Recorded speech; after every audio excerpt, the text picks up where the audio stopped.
Tayo po'y manalangin.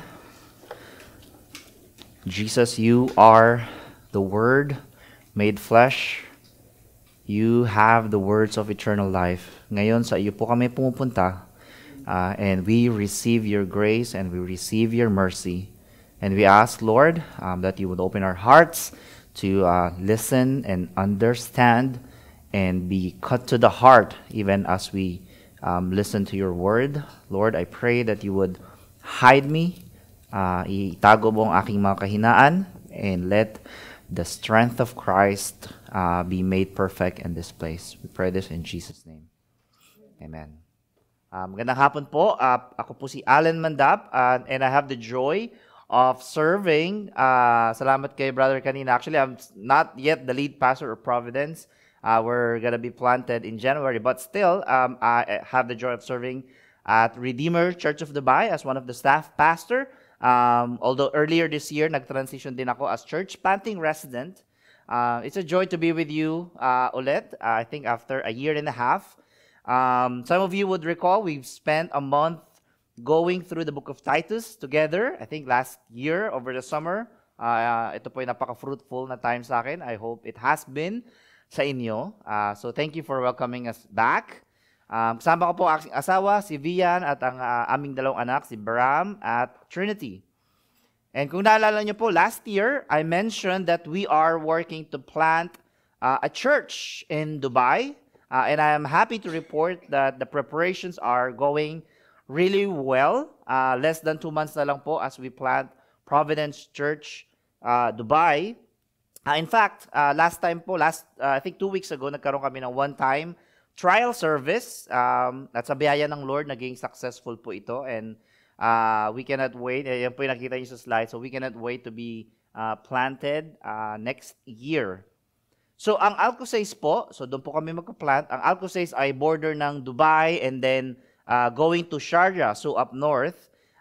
Tapos may mga katabi siyang community which are Al-Nada, Mohesna, and Al-Tuar. At pag pinagsama niyo po yung apat na community na to, merong 400,000 na mga tao who have barely heard about Jesus Christ, who have barely heard about the gospel. So we're just really scratching the surface ng Alcosays.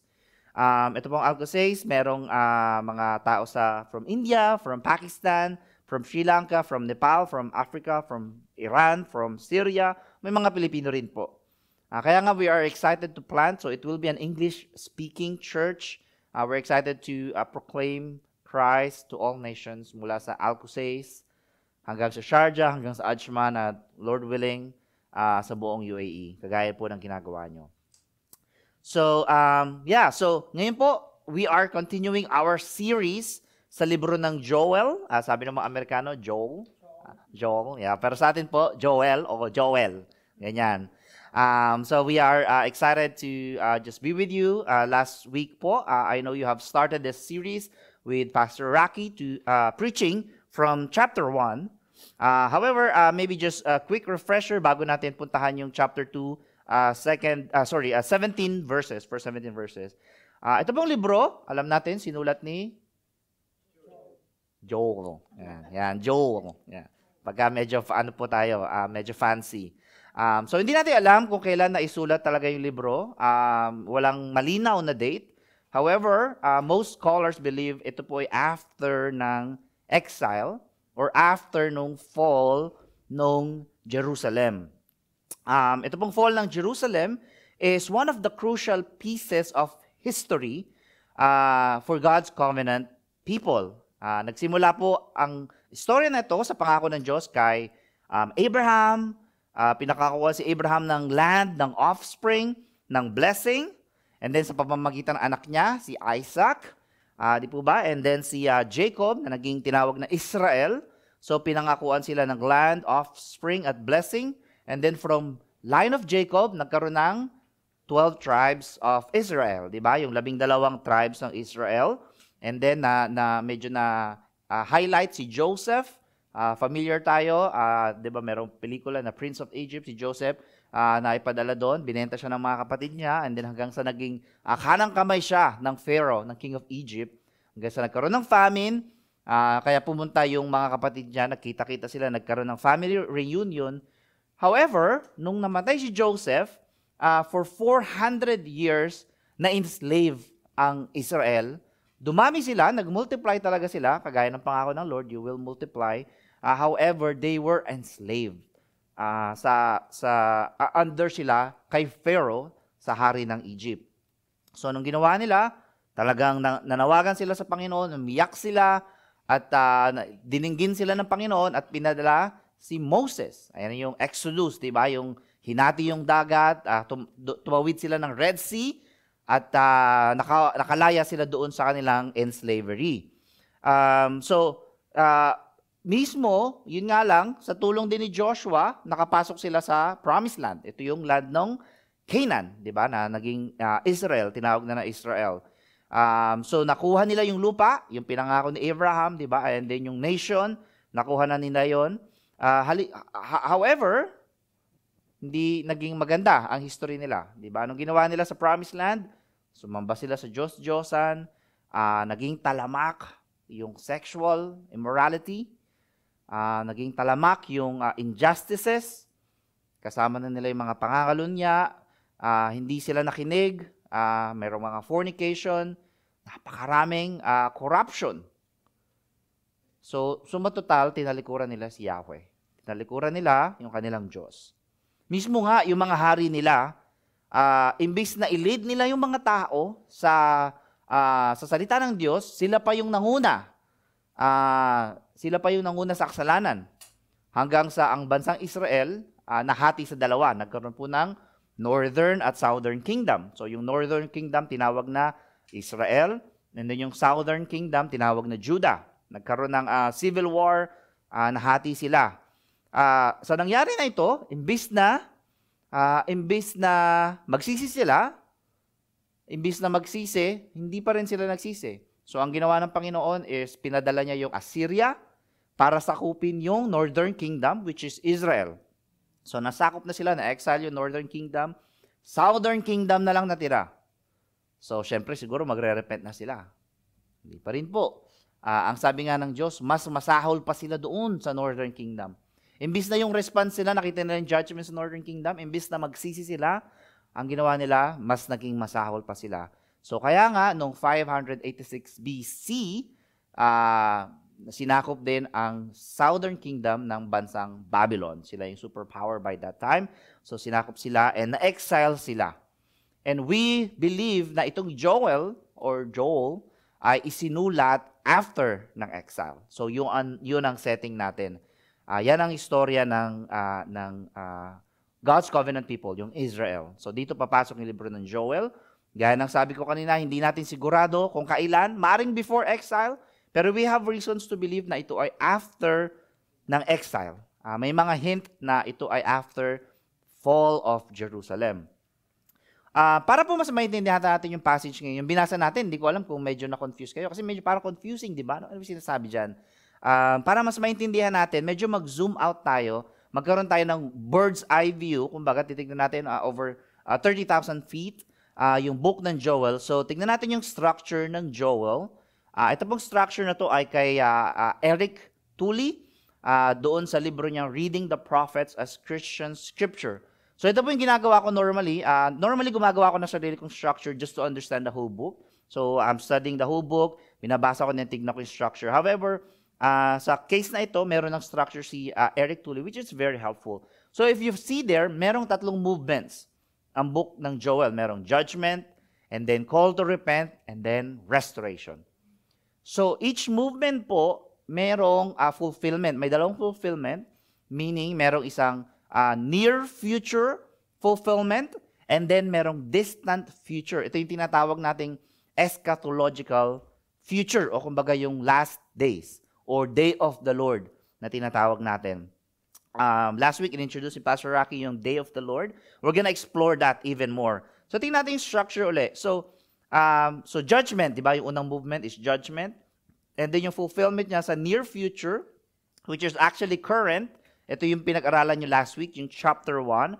Kita natin yung locust, right? Talagang devastating locust na pinadala ni Yahweh. At ito po ay actually a preview of the day of Yahweh or the day of the Lord. So there's economic catastrophe na nangyayari currently, pero ito ay future-oriented. Kumbaga, forerunner or looking forward sa future devastation na mas amplified pa. Makita nyo dyan yung chapter 2 verses 1 to 11. Nakikita natin, ayan yung pag-aaral natin mamaya. So ito yung announcement of the day of the Lord. So makita natin, meron devastating army. Okay? So next movement, yung call to repent. Ito rin po ay part ng passage natin ngayon, yung verses 12 through 17. So ito yung call to repentance. And then, just look at kung saan siya nakalagay. Talagang sa sentro ng libro, di ba? So judgment, and then yung last is restoration, pero merong link doon sa book, which is yung call to repentance. So yung third movement, ito yung tinatawag natin restoration. So yung near future fulfillment nito, makikita natin na mare-reverse yung plague ng locust, yung disaster na dala ng locust, mare-reverse. Yan yung pag-aaralan nyo, I think next week, from chapter 2, verses 18 through 27. Pero merong fulfillment ito sa distant future or day of the Lord. So you will see the Spirit coming down, filling all kinds of people. Hindi every single person, kundi all kinds of people. Meaning, Jews and Gentiles, bata, matanda, babae, lalaki, mayaman, mahirap. So the Spirit will fall on them. And then sabi doon, everyone who calls on the name of the Lord will be saved.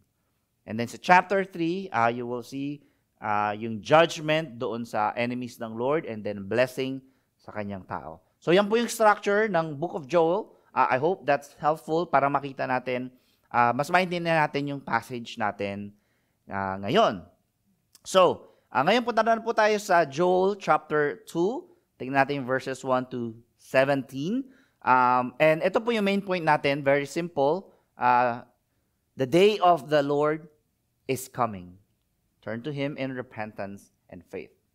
Very straightforward. Yan po ang message ng first 17 verses. The day of the Lord is coming. Turn to Him in repentance and faith. And we're gonna break down po, o kumbaga hihimayin natin itong main point natin sa dalawang sections. Okay? 2 parts. Una, yung the day of the Lord is coming. Yan po yung verses 1 through 11. And then repent and return to the Lord. Yan po yung 12 to 17. So yan po yung kumbaga roadmap natin ngayong hapon. So tignan po natin yung unang section. Verses 1 to 11. So babasahin ko muna yung verse 1 and then babasahin ko yung verse 11 because I want to show something from this section. So the day of the Lord is coming. Let's read verse 1. Blow a trumpet in Zion. Sound an alarm on my holy mountain. Let all the inhabitants of the land tremble, for the day of the Lord is coming. It is near. Talon po ako sa verse 11. The Lord utters His voice before His army, for His camp is exceedingly great. He executes His word is powerful. He who executes His word is powerful. For the day of the Lord is great and very awesome. Who can endure it?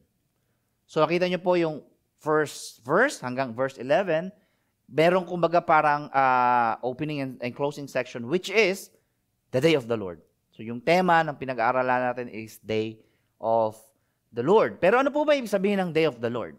Lagi natin naririnig yan sa Bible, all throughout Old Testament and even New Testament, we would hear yung day of the Lord. Siguro po, narinig na natin yun. Ano pumapasok sa isip natin? Naku, ayan na. Magugunaw na yung mundo. Di ba? Katapusan na. Lalo pa ngayon, dami po kumakalat sa sa YouTube, sa social media, mga fake news. Di ba? And then, ang daming subscriber, ang daming mga viewers. Yung iba nga po, binihinta na yung ari-arian nila kasi magugunaw na raw po yung mundo. Yung iba, namili na ng delata, yung mga corn beef, binili na.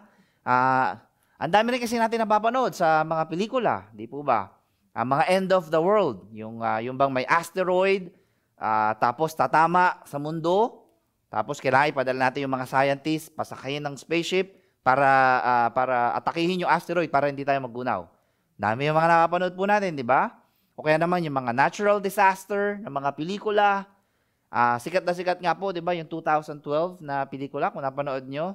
Hanggang ngayon po, andito pa rin naman tayo. Awa ng Diyos, 2025 na. So, yan po yung mga pumapasok sa isip ng ibang tao. Yung iba kahit nga Kristiyano, yan pumapasok sa isip nila.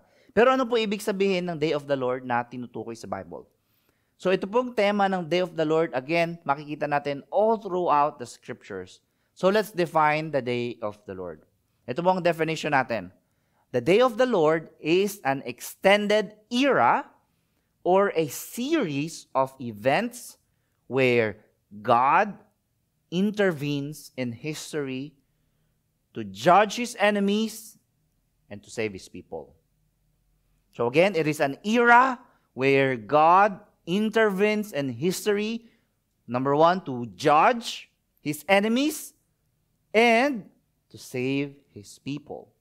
So lagi pong merong dalawang sides. So there's always two sides of the coin. So yung una, destruction and judgment of the wicked. Yan po mangyayari sa Day of the Lord. Yung isang side ng coin is salvation and restoration for the repentant or sa kanyang tao. Kung mapapansin niyo po sa verse 1, tingnan natin ngayon yung verse 1, nag-shift po yung tono rito. Yung una si Joel yung nagsasalita sa chapter 1. Pero dito, tingnan niyo, sabi, blow a trumpet in Zion, sound an alarm on my holy mountain. Meaning, ang nagsasalita na po si Lord.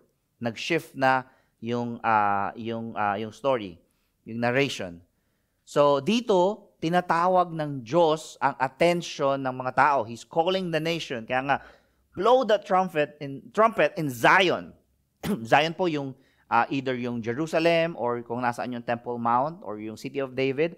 Or sometimes, yung buong Judah is considered Zion. Sabi ng Lord, let all the inhabitants of the land tremble, for the day of the Lord is coming. It is near. So God is addressing the people, and He is getting their attention.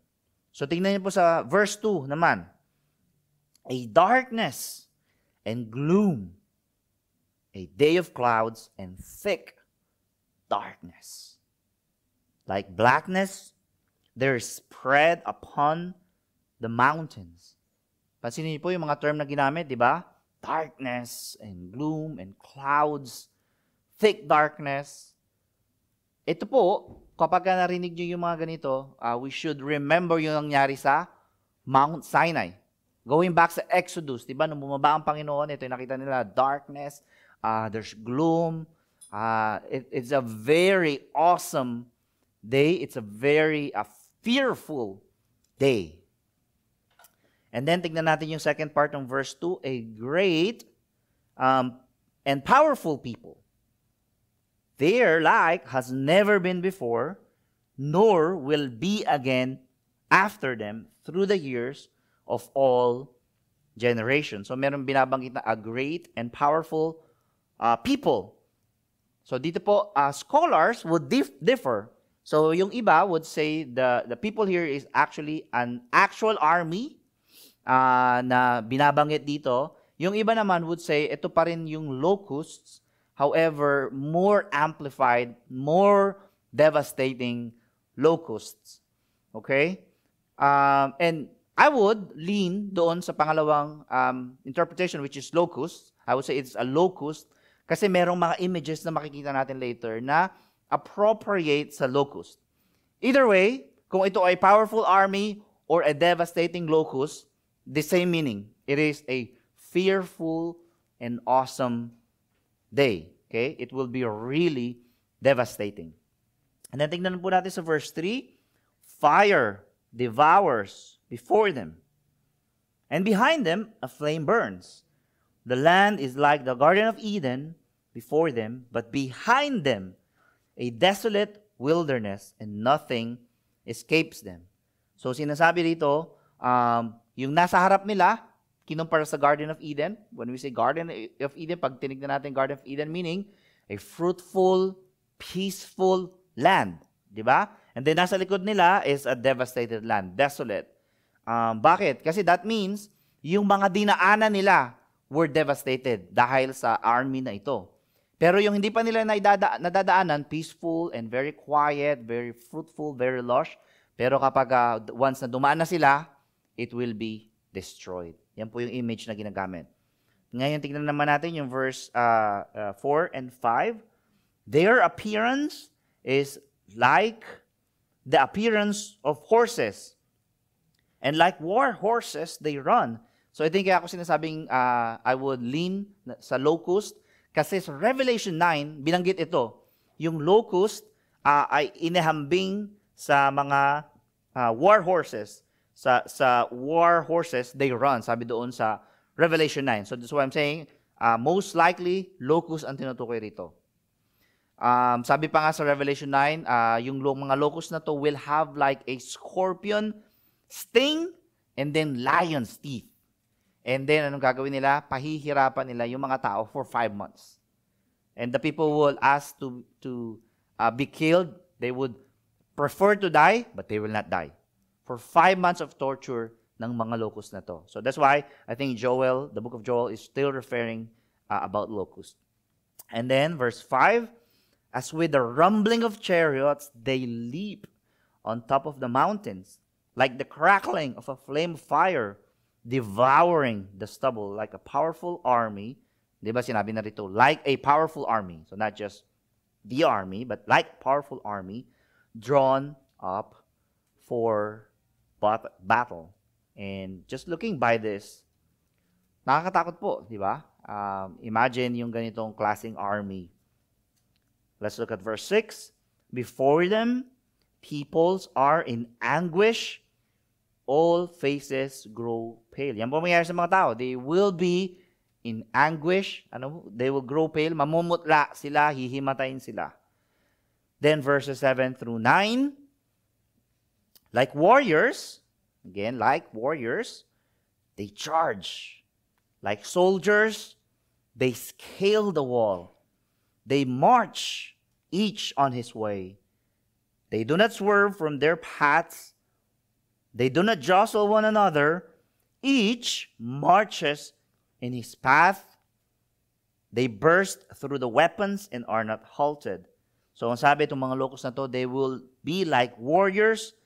They will charge, atake sila. Like soldiers, they will scale the wall. Magmamarcha sila, hindi sila magsuswerve sa kaliwa, sa kanan. Kundi, they will be like an army. Di ba? Yung mga army, disiplinado, iisa lang yung path nila. Doon hinilutulad itong mga locust na to. And then verse 9, they leap upon the city. They run upon the walls. They climb up into the houses. They enter through the windows like a thief. So, they are very organized. They are working like a unit.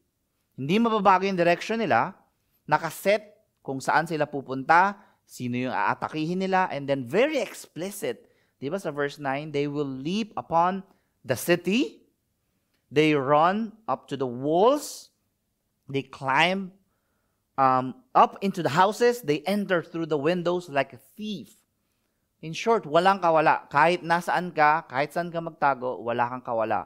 Kala mo safe ka doon sa bahay mo? No, they will break the windows like thief at papasok sila sa bahay mo. Ayan at sabi pa, di ba, ang thief, kailan dumarating ang thief? Doon sa panahon na hindi natin inasahan. So, ganun din itong locust na to. Akala mo there's peace, but no. And then verse 10, the earth quakes before them, the heavens tremble, the sun and the moon are darkened, and the stars withdraw their shining. So, meaning, kala natin kanina tapos na, hindi, meron pa po palang mas malala. Verse 10, the earth quakes before them, the heavens tremble. Ano ibig sabihin? Magkakaroon ng cosmic shakedown. The sun, even the moon are darkened, and the stars withdraw their shining. So talagang masishake yung whole cosmos sa day of the Lord nito. Ito ang mangyayari sa day of the Lord. At ano po yung nakakagulat? Tingnan niyo yung verse 11. The Lord utters His voice before His army. Sino po yung commander-in-chief nila? The Lord. The Lord is the commander-in-chief of this army. Siya yung nag-uutos sa mga locust na to para atakihin yung mga tao. He is the one who brings this devastation, this devastating and catastrophic judgment. Kaya nga ang tanong sa verse 11, sabi, for the day of the Lord is great and very awesome. Who can endure it? Yan po ang tanong ng verse 11. Rhetorical question po iyan. Hindi po yan talaga nagtatanong, kundi rhetorical meaning merong pinopoint na answer. Ano pong sagot? Wala pong makakaligtas. Technically, walang makakaligtas sa day of the Lord. Lahat ng wicked, they will be judged.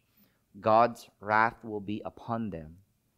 Pero ang tanong po, why such judgment? Why such tribulation?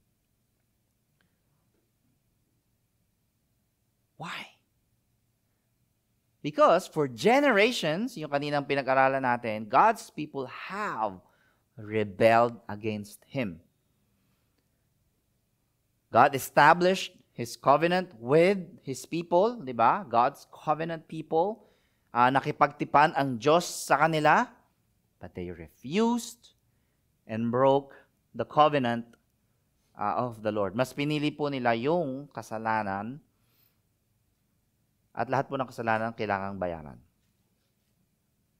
Sabi sa Deuteronomy 28 verse 1, ito po yung mga curses ng covenant. So sabi ni Lord, kapag tumupad kayo sa covenant, ito yung mga blessing. Okay? Pero kapag nag-disobey kayo, pagka lumabag kayo sa covenant, ito yung mga curses. At yung pinakamalalang curse is exile. Sabi sa Deuteronomy 28 verse 1, if you fully obey the Lord your God and carefully follow His commands I give you today, the Lord your God will set you high above all the nations of the earth. All these blessings will come on you and accompany you if you obey the Lord your God. However, sa verse 15 ng Deuteronomy, sabi, however, if you do not obey the Lord your God and do not carefully follow all His commands and decrees I am giving you today, all these curses will come upon you and overtake you. At isa sa mga curses mentioned, nasa verse 32, swarms of locusts will take over all your trees and the crops of your land. And then sa verse 45, again, nasa Deuteronomy 28 pa rin ako, all these curses will come upon you. They will pursue you and overtake you until you are destroyed, because you did not obey the Lord your God and observe the commands and the decrees He gave you. They will be a sign and a wonder to you and your descendants forever, because you did not serve the Lord your God joyfully and gladly in the time of prosperity. Therefore, in hunger and thirst, in nakedness and dire poverty, you will serve the enemies of the Lord sends against you. He will put an iron yoke on your neck until He has destroyed. So meron pong warning. Bago pa po si Joel, meron pong warning na binigay ang Diyos. Nakasulat lahat yan, but still hindi po nakinig ang Israel. So ito pong judgment na to, itong warning ng judgment dahil sa paglabag nila sa covenant, dahil sa sin. And then sabi sa Romans, the wages of sin is death. Not only physical death, kundi spiritual death. Ganito po katindi ang nag-aabang sa mga taong pinipili ang kasalanan. Kaya mga kapatid, kung kayo po ay namumuhay sa kasalanan, the day of the Lord is coming. Judgment is coming. The wrath of God awaits sa mga taong patuloy na mamumuhay sa kasalanan. Ang parusa po ng Panginoon ang nag-aabang sa inyo. Kahit po yung mga pinakatago-tago nating kasalanan, ay alam po ng Panginoon, we are naked. We are all naked in God's eyes. Nothing is hidden from His sight.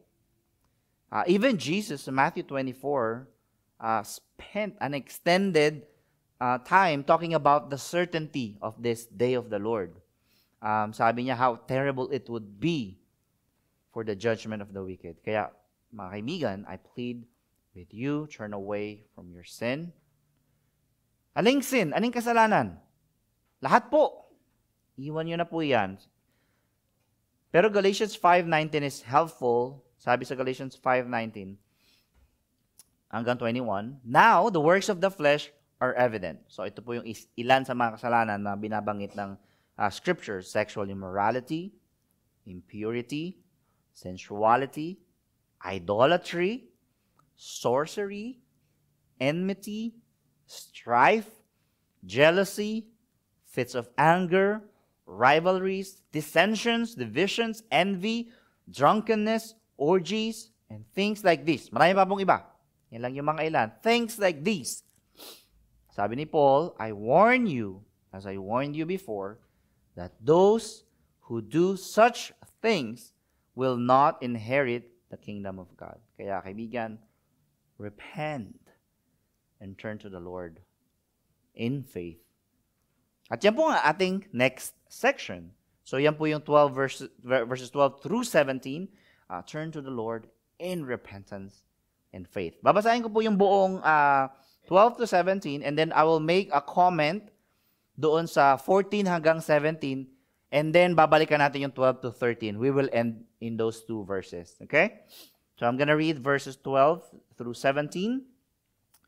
Yet even now, declares the Lord. Ito yung after ng warning sa judgment, right? After ng warning sa day of the Lord. Yet, even now, declares the Lord, return to me with all your heart, with fasting, with weeping, and with mourning. And rend your hearts and not your garments. Return to the Lord your God, for He is gracious and merciful, slow to anger, and abounding in steadfast love, and He relents over disaster.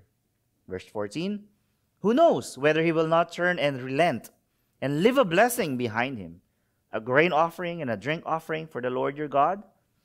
Blow the trumpet in Zion, consecrate a fast, call a solemn assembly, gather the people, consecrate the congregation, assemble the elders, gather the children, even nursing infants. Let the bridegroom leave his room, and the bride her chamber. Between the vestibule and the altar, let the priests, the ministers of the Lord, weep and say, spare your people, O Lord, and make not your heritage a reproach, a byword among the nations. Why should they say among the peoples, where is their God? So, puntahan po muna natin. Talon tayo sa 14 hanggang 17. Sabi sa 14, again, ito po yung rhetorical question. Di ba? Ang sabi doon, who knows whether He will not turn and relent and leave a blessing. Ito yung after ng repentance. Leave a blessing behind Him. A grain offering and a drink offering for the Lord your God. Ang sagot po rito, of course He will. Of course, He will bless. Of course, He will leave a blessing behind Him. Bakit? Because God's will for us is to turn away from sin. And when we do that, He gets the glory, not us. He gets the glory when someone turns from their sin and turn to Him in repentance and faith. In verses 15 through 17, blow the trumpet in Zion, consecrate the fast, call a solemn assembly, gather the people, consecrate the congregation, assemble the elders, gather the children, even nursing infants, let the bridegroom leave his room, and the bride her chamber. 17, between the vestibule and the altar. So in short, ito pong last three verses Joel concludes by calling the attention of the whole assembly. Gaya ng sinimulan niya sa chapter 1, di ba? He was calling the people, he was calling the elders to lead in confession and repentance. Joel here calls and leads a corporate confession of sin, a corporate repentance. Hindi lang po yung individual repentance. Especially, sabi ni Joel, yung mga priest, yung mga ministers, yung mga elders, they need to lead in confession, to plead forgiveness from the Lord on behalf of the whole assembly, on behalf of the gathering of the people. Nakita natin, every single person is expected. Lahat po, walang excuse. Bata, matanda, kahit nga yung nursing infants, di ba, I expected to be part of the gathering. Pero ngayon po sa church, minsan nakakalungkot, di ba? Ang hirap papuntahin sa church. Ang aming excuses, ay, pagod ako, ay, ganito, ay, yung anak ko. Pero dito nakita natin, everyone is expected to gather unto the Lord.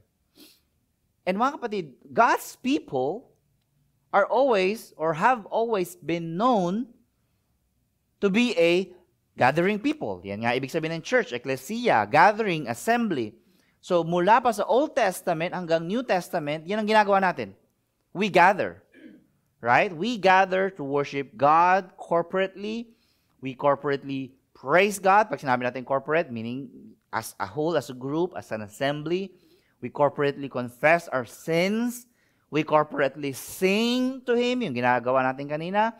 And also to one another. We sing to Him. We sing to one another. We corporately sit under the preaching of God's Word. And we corporately plead with Him for our petition. In fact, hindi lang po ngayon, hindi lang noon, kundi sa distant future, sa eschatological future, yan po ang gagawin natin. We will all gather. God will gather us from every tribes and nations and language and tongues to worship Him. Wala pong individual Christian. Wala pong solo Christian. Wala pong it's just me and my Bible. It's me and Jesus. God's people are called to gather in corporate worship. At kasama po dyan yung confession of sin, which is nakita natin sa Joel. Nehemiah 9 is actually one of the perfect example ng confession, ng corporate confession. If you have time, basahin niyo po yung Nehemiah 9. Very beautiful passage. So ngayon po, tignan natin, balikan natin yung 12 to 13. Sabi doon, yet even now, declares the Lord, return to me with all your heart, with fasting, with weeping, and with mourning. So, kapatid, kung ikaw ay nandito at alam mo na nasa kasalanan ka, you are in unrepentant sin, ito ang tawag sa iyo ng Panginoon. Ito ang tawag sa iyo ng Panginoon. Kaya ang sabi niya, even, kailan po? Now. Sabi nga natin, now. Now. Even now. Return to me. Hindi po mamaya, hindi pagkatapos ng sermon, hindi bukas, hindi next week. Sabi niya, even now. Why do I say that? Even now, sa kinauupuan niyo po, you can go to the Lord, you can return to Him with all your heart. Hindi bukas, hindi next week, hindi next month, hindi rin po sa January 1, pagka New Year's resolution, hindi po. Even now, return to the Lord with all your heart. Sabi niya din, with fasting, with weeping, and with mourning. Ito po ay mga external postures, di ba? Mga physical postures. At usually, they accompany a genuine repentance. Okay po? Usually, itong mga external postures na to, yung weeping, yung mourning, yung fasting, lumalabas yan dahil meron kang repentant heart. Pero, sabi niya sa verse 13, and rend your hearts and not your garments. Ano ibig sabihin nun? Kasi po, yung mga Israelita, pagka they are mourning or weeping, ano ginagawa nila? sinisira nila yung robe nila, pinupunit nila. So yun yung rendering ng garments, pinupunit nila. Pero ang sabi ni Lord dito, rend your hearts. Kumbaga, cut your heart, not your garment. Kasi you can do that physically, outwardly, pero yung puso mo hindi na bago, there's no point. Kaya sabi niya, rend your hearts, not your garments. Return to me with all of your heart. Not just physical posture, not just physical act. So yan ang hinahanap ng Lord, yung inner repentance, inner confession of sin. And ito pong rending of heart goes back sa earlier passages ng Old Testament, which is Deuteronomy 10, Deuteronomy 30, which is sabi, circumcise your hearts. Sabi doon, circumcise your hearts. Ito po yung circumcision of the heart. Diba ano yung circumcision? Doon sa private part ng lalaki. Pero ang sabi dito ni Lord, circumcise your heart. It is a heart surgery. Meaning, again, inner change. And also, apart from the Old Testament, it looks forward din sa Acts 2, nung the day of Pentecost, yung Spirit bumaba sa mga tao, all kinds of people, again, Jews and Gentiles, bata, matanda, mayaman, mahirap, and then nag-preach si Peter, pinreach si Peter ang gospel, pinreach ni Peter si Jesus, and ano nangyari sa mga people? They were cut to the heart. So yan po yung mga pattern nakita natin. So rendering of heart, circumcision of the heart, cutting of the heart. So, sa Ezekiel naman, I think this is one of the clearest passage, Ezekiel 36, 26 to 27, sabi doon, and I will give you a new heart, and a new spirit I will put within you, and I will remove the heart of stone. So, yung pala ang estado natin. So, apart from the circumcision of the heart, apart from God giving us a new heart, meron pala tayong pusong bato. Meron tayong heart of stone. Yung bato po ba, merong emosyon sa Lord? Wala. Kaya nga po ba to, di ba? It's dead. Di ba? Walang desire, walang delight para kay Lord. Yan yung puso natin before. Yan yung estado ng puso natin. Pero sabi niya, I will give you a new heart. Hindi pala tayo yung gagawa. Hindi tayo yung kusang magre-render or magsi-circumcise ng heart natin. Pero sabi niya, I will give you a new heart. I will remove the heart of stone from among you, and I will give you a new heart, a new spirit, I will put within you and cause you to walk in my statutes and be careful to obey my rules. So yan pala ang problema ng Israel. Kaya hindi sila makasunod because they have hard and impenitent hearts. Kailangan mabago yun. And only then, they could walk in the statutes of the Lord. They could obey the law of the Lord. And then, ito rin yung sinasabi ni Jesus sa conversation niya kay Nicodemus. John 3. Very familiar, John 3:16. Pero yung conversation before that, it's talking about the transformation of the heart. Sabi ni Jesus, di ba, you must be born again. Di ba? You need to be spiritually reborn. So, ito yung circumcision of the heart, the changing of the heart na sinasabi sa scriptures. So, siya ang nagbabago ng puso natin, hindi tayo. And what happens after that? Kapag we were cut to the heart, pagka binago ng Diyos ang puso natin, sabi sa Acts 2, yan yung tanong ng mga tao eh. After mag-preach ni Peter, sabi, brothers, kasi nga, they were cut to the heart, and then sabi, brothers, what shall we do? Ang sagot ni Peter, repent and be baptized, every one of you, for the forgiveness of your sins. Ayan po ang sinasabi ni Joel dito sa Joel 2. Kaya sabi, by the voice of the Lord, return to me with all your heart.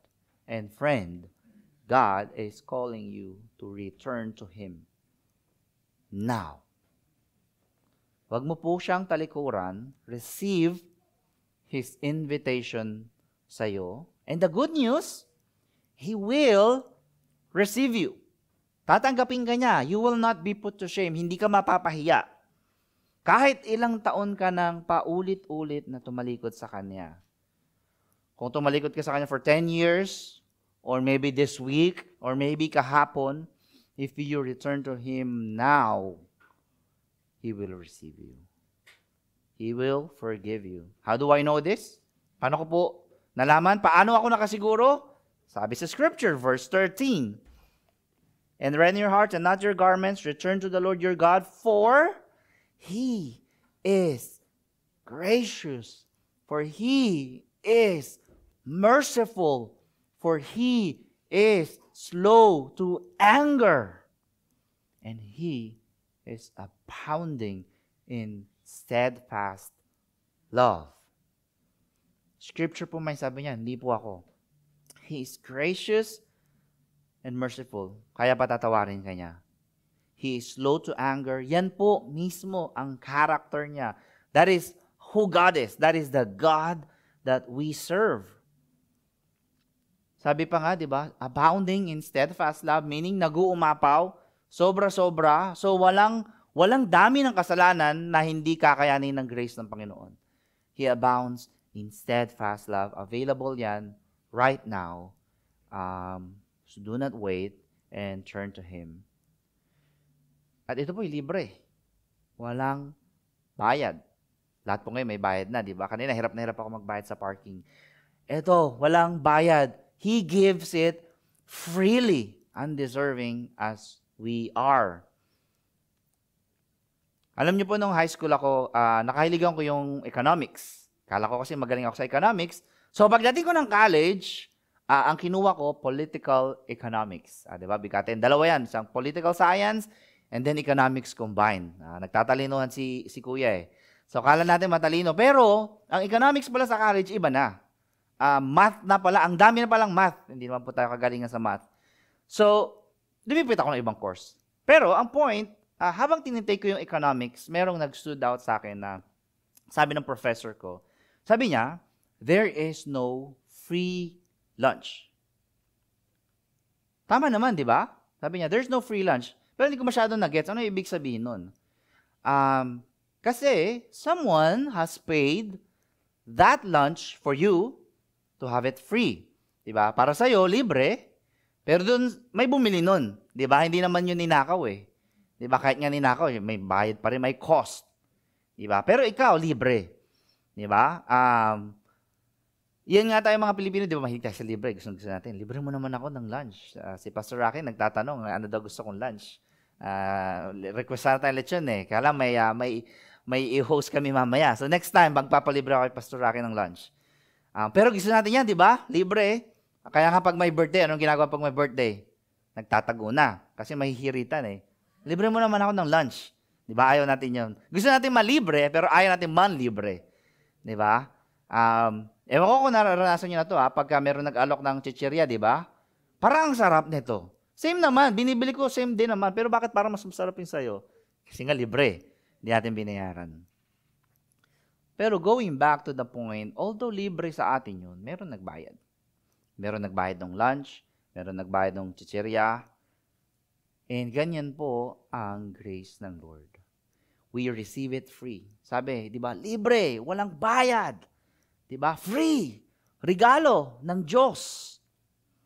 Wala po tayong ginawa para makuha yon. Wala siyang hinihinging kapalit para mabayaran natin. Wala rin pong installment, walang tabi, walang 12 months to pay. Bakit po? Kasi bayad na. May nagbayad po para sa atin para makuha natin ng libre. Sabi sa Romans 3:21 hanggang 26, but the righteousness of God has been manifested apart from the law, although the law and the prophets bear witness to it, the righteousness of God through faith in Jesus Christ for all who believe. For there is no distinction. For all have sinned and fall short of the glory of God. Meaning, all, lahat ng tao, kahit anong background mo, kahit saan ka galing bansa, bata ka, matanda, all have sinned and fall short of the glory of God.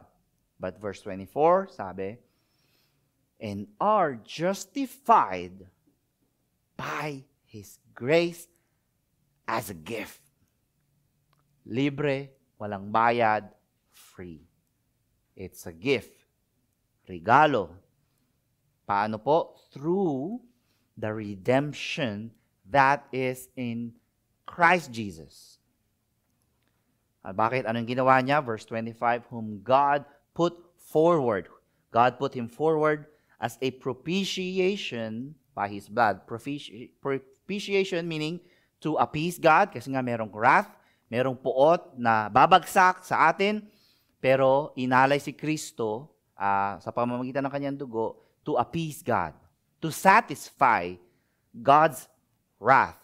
And then ang sabi doon, to be received by faith. Sinabi ba to be received with payment? To be received with good works? To be received with prayer? To be received with this? To be received with that? No. To be received by faith. Libre, walang bayad. Free. Ano lang pong kailangan natin gawin? Tanggapin. We just need to receive.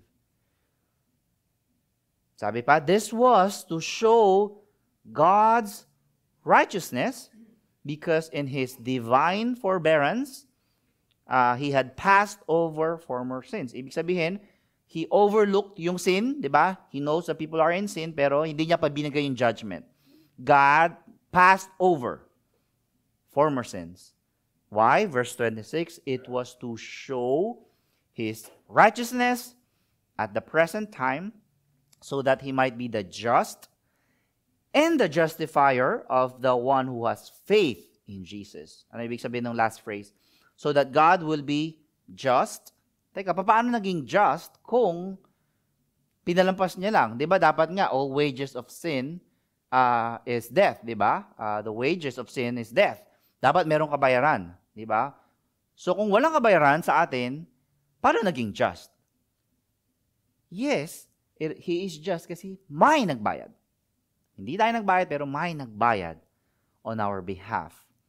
Hindi lang yon, hindi lang just ang Panginoon, He is also the justifier of the one who has faith in Jesus. Diba? He is the one who's gonna justify us. Paano? Through the blood of Jesus. Through the cross. So yung kabayaran po na yon, sino nagbayad? Si Kristo. Jesus paid the price for us to have it free. Kaya po merong free kasi binayaran ni Kristo. At ang kabayaran po hindi maliit na halaga. Hindi po lunch price, hindi po price ng snacks. Yung mga judgment po na binasa natin kanina, yung puot ng Panginoon, imbes na sa atin mapunta, siya po ang lahat ng tumanggap. Lahat ng judgment na binasa natin na nakakatakot, darkness and gloom, Jesus took them upon Himself. Bawat hampas, bawat sampal, bawat dura, bawat patak ng dugo, ay puot ng Diyos na tinanggap ni Jesus para sa atin. At yung climax po ng puot na ito, Jesus was exiled. He was exiled. Kagaya nangyari sa Israelita. He was exiled, hindi lang sa Israel, kundi He was exiled from God the Father. Nung pinako siya sa krus, dala-dala niya lahat ng kasalanan natin, pati yung mga pinakatago nating kasalanan, He was bearing them all. Siya po hinubadan upang tayo ay damitan. Siya ay sinuotan ng matinik na korona upang tayo po ay magkaroon ng korona ng buhay. Siya ay dinuraan upang hindi na tayo mapahiya. Siya ay pinako sa krus upang ang kasalanan natin ay kasama niyang mapako. Anong sabi sa Gospels? When Jesus was crucified, darkness covered the whole land. The sun's light failed. The earth shook. Very similar wordings in Joel. So this is the fulfillment of that passage. Except yung judgment fell upon the Son of God. Jesus took God's wrath so we won't have to. Kaya ngayon po lahat ng tumalikod sa kasalanan, Lahat po ng mga nananampalataya sa Kanya, lahat ng tumanggap, we stand justified. We stand forgiven. We receive His grace, we receive His mercy, we receive His forgiveness, His abounding, steadfast love. Ano nang sabi? Romans 1, there is no more, zero, clean slate. There's no more condemnation to those who are in Christ Jesus. Wala na pong nag-aabang na parusa for those who are united with Him, for those who are have faith in Him. Kaya nga kanina binasa rin, Romans 5:8, God demonstrate His love, and I would say His abounding, steadfast love for us in this. While we were still sinners, di ba? Right now, while we were still sinners, kaya nga sabi, di ba? Yet now, return to the Lord. While we were still sinners, Christ died for us. Kung wala ng condemnation, ano po na nag-aabang? Kung yung judgment na dapat para sa atin, na kay Kristo na at bayad na, ano po naghihintay ngayon sa mga mananampalataya niya? Remember kanina sabi natin, di ba, yung day of the Lord, merong two sides of the coin. Ano yung una? Destruction and judgment for the wicked. Pero yung pangalawa, it is salvation and restoration for the repentant sinner. 1 Thessalonians 5 is helpful here. Let me read it. Now, sabi ni Paul sa church ng Thessalonica, now concerning the times and the seasons, brothers, you have no need to have anything written to you, for you yourselves are fully aware that the day of the Lord, again, from the Old Testament, from the book of Joel, that the day of the Lord will come like a thief in the night. While people are saying there is peace and security, then sudden destruction will come upon them as labor pains come upon a pregnant woman, and they will not escape. Listen to this, GCC, verse 4. But you are not in darkness, brothers, for that day to surprise you like a thief. Verse 5. For you are all children of the light. Talon ako sa verse 8. But since we belong to the day, let us be sober, having put on the breastplate of faith and love, and for a helmet of salvation.